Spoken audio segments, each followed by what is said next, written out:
Наша команда проснулась рано. Ведь проверка самоловов – дело волнительное. Никогда не знаешь, кто сидит на другом конце снасти и сидит ли вообще. Сколько метров смотал? Ну, здесь около 3 метров уже смотал. Мы предполагали, что основным нашим трофеем может стать налим. Так оно и получилось. Все время, которое мы проверяли самоловы, попадался только он.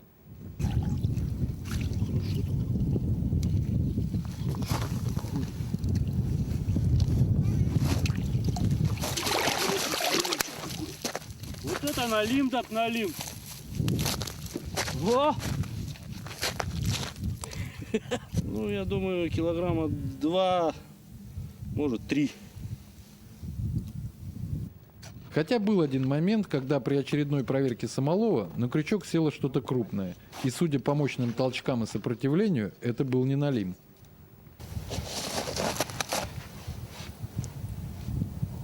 О, хороший кто-то сидит. Ух ты! Оторвался. Кто? Сошел, вот видишь. Поможешь за кромку льда цепанулся крючок. Нет, он не был на это. Он не наколотый был, а просто живца держал. А может быть, да, скорее всего, что он просто его засосал и был не всеченный. И держит его. Его он, живец был хвост в этом, голова, например, а крючок с хвостом наружу. Мы его потянули, он его выплюнул и все. Ну или оторвался живец. Оторвался живец просто. Ну. А судя по весу, хороший был. Налим – единственный представитель пресноводной трески. Водится он у нас практически во всех реках. Средний размер от полукилограмма до 2, хотя встречаются экземпляры и побольше.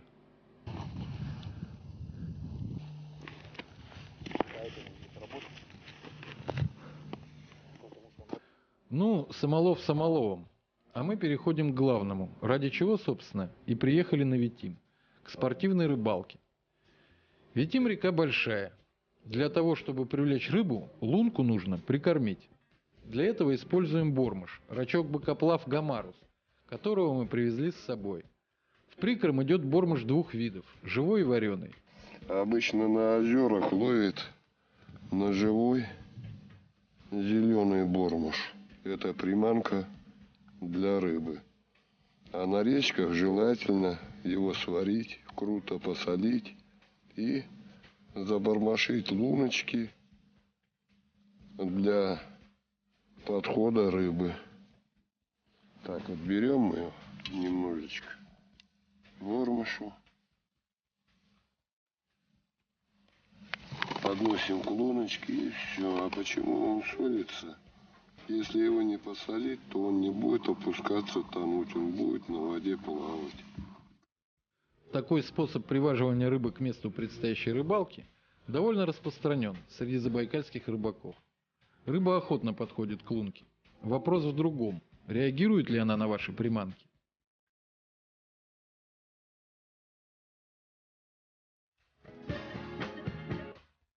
Кстати, глубина здесь около 2 метров.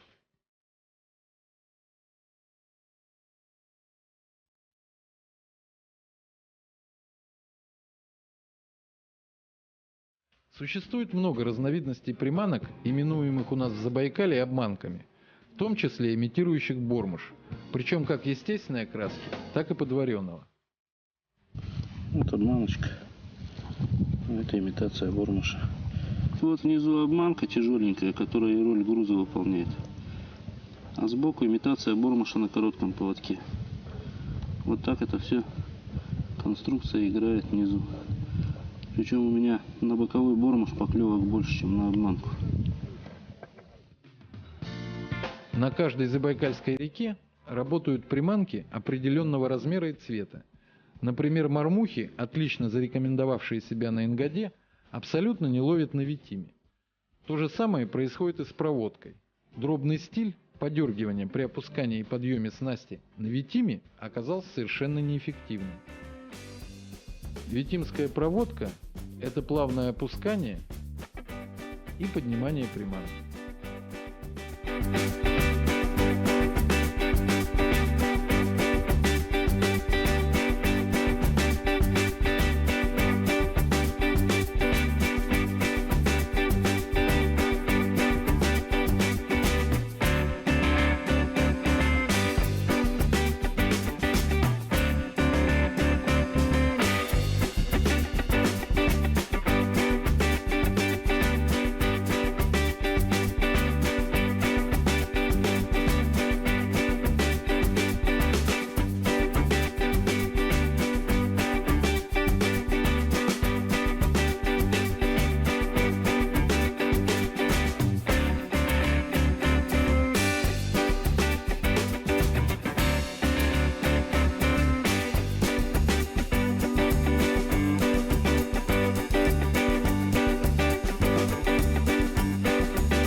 Вот что значит правильно подобрать обманку, прикормить и грамотно сделать проводку. Местные рыбаки не слишком придирчивы к приманкам. Снасти у них незамысловатые. Как правило, это удильник, вырезанный из цельного куска дерева. Довольно толстая леска, намотанная на мотовила. В качестве наживки они используют короеда. Это личинка жука-древоточца. Для местных жителей рыбалка – один из способов выживания. И тут уже не до тонкостей. Ну, я рыбачу, ну, удочку я всегда рыбачу. Лето бывает, сеть поставлю на покосе, себе рыбку поймать. Клюет хорошо, не клюет, будут искать рыбу в другом месте. Благо реку они знают, как свои 5 пальцев. Таймень большой гуляет. Там кожемец. Ну, есть там, это, устье жилин. Приходит, она парачон, скажет, таймень, красик. Витим еще интересен и тем, что в нем водится много разнообразных видов рыбы. Сидишь на лунке и не знаешь, кто у тебя клюнет в следующий раз. Для меня витимский ёрш был своеобразным открытием. Окуневых тут 2 вида. Это ёрш и сам окунь. Если говорить о окуне, то вот такой вот горбач здесь не редкость. Вот на рохле такого поймать, мне кажется, проблематично. Кроме окуневых, тут водятся лососевые породы рыб. Это хариус, ленок, таймень. Очень интересный вид. Это сижок. Вот такого сига мы сегодня поймали, нам удалось. Вот, и представитель пресноводных тресковых налим. К обеду подводим первые итоги нашей рыбалки. Ну вот, за час с небольшим все разнообразие витимской ихтиофауны. Красавцы хариуза. Самая вкусная рыба. Вот еще очень вкусный сижок попал. Горбач приятно тащить на спиннинг. Ну, плотва для разнообразия. Ну это все веселее, да, чем Гальянов таскать, отец? Смеешься, да. Я думаю, что да. И Сергеич, как всегда, всех обставил по головам. Головам. Опыт. Да и по весу. Ну и по весу, да. И по весу. Ну ничего. Ну. Сегодня вы практику прошли у меня, завтра будете ловить. Где твой, а где мой? Одинаковые. Обед. Меню мы составили накануне. В этот раз решаем, что никаких городских продуктов на столе у нас не будет, только дары Витима. Ну или почти не будет. Перед обедом Егор посолил хариуса. По вкусу с малосоленым, а главное свежепойманным хариусом не сравнится ни одна другая рыба. Вот перед засолкой рыбу лучше не мыть. Потому что с водой попадают посторонние бактерии, которых нет во внутренностях рыбы. И они ускоряют процесс гниения. Это очень особенно актуально летом. Зимой, конечно, когда холодно, достаточно просто заморозить рыбу. Вот и корочка. Ага, какая крупнозернистая у хариуса икра. Необходимо удалять всю кровь из внутренности рыбы. Как она тоже очень быстро начинает гнить. Достаточно.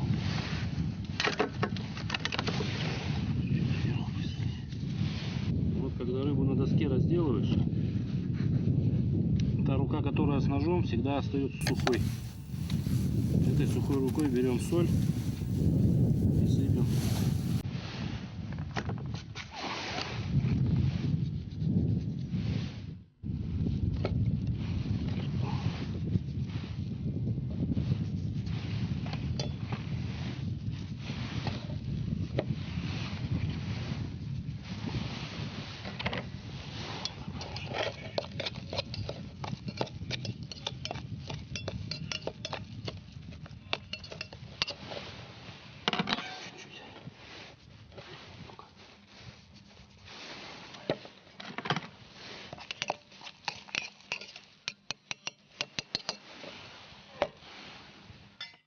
Ну как на рыбалке обойтись без ухи?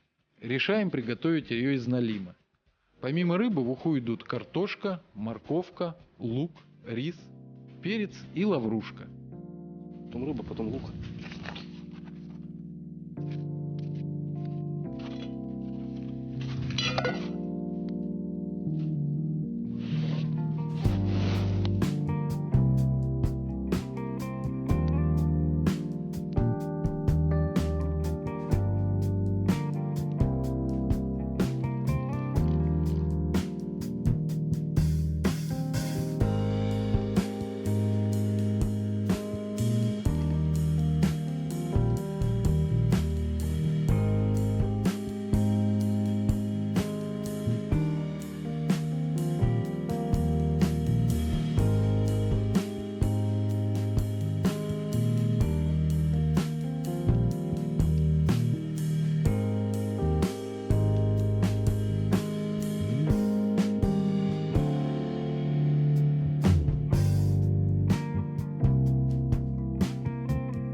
Жаль, что запах и вкус ухи телевидение передать не может.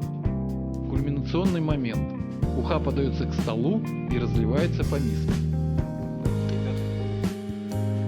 Видишь, какой светленький завершился с морковочкой. А, вот это вкуснятина.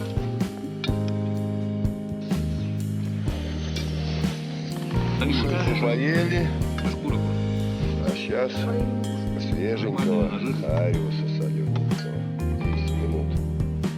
Солится можно, во рту даже тает. Очень классно, очень.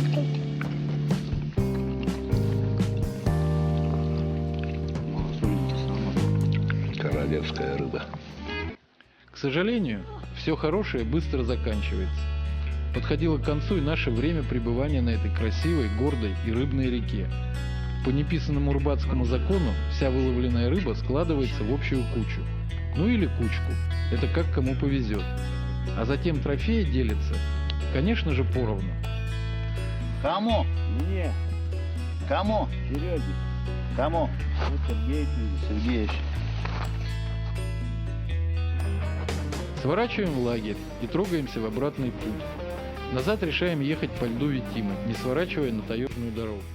Благо верховая вода, которой мы опасались вначале, еще не успела пойти. Несколько талых луж на льду не в счет.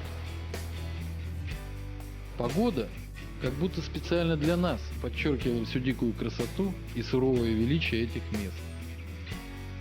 Утесы, подпирающие реку по обоим берегам, резкие повороты Витима, снег, бьющий в лобовое стекло УАЗа.